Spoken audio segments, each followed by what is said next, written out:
সকাল সকাল রান্নাবাড়ি সেরে নিলাম বন্ধুরা। তো চলো মেনুতে কি কি আছে। একদম হালকা পাতলা রান্না করেছি, মানে কি বলবো, আর একদমই হালকা পাতলা। এখানে দেখো করলা ভাজা করেছি, এখানে করেছি আলু ভাজা, একটা বড় করলা ছিল ওটাই ভেজেছি, আর এই যে নরম করে আলু ভাজা।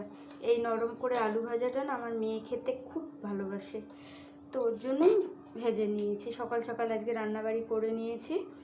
আর এখানে করে নিয়েছি ভাত গরম গরম, আর আছে পেঁপে দিয়ে আর হচ্ছে কাঁচা কলা দিয়ে শিং মাছের ঝোল করেছি। শিং মাছ আনা হয়েছিল, তো ঘরে 4-5টা শিং মাছ ছিল জিয়ানো, তো ওটাই আজকে আর বাজারঘাট যাওয়া হয়নি, ঘরে জিয়ানো মাছ ছিল।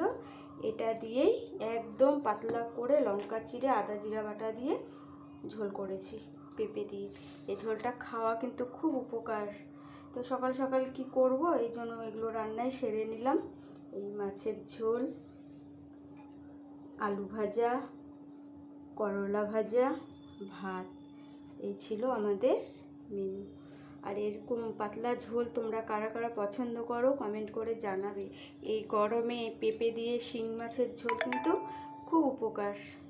তো চলো টাটা, দেখা হবে আবার অন্য কোনো ভিডিওর সাথে। ততক্ষণের জন্য সবাই ভালো থাকবে, টাটা।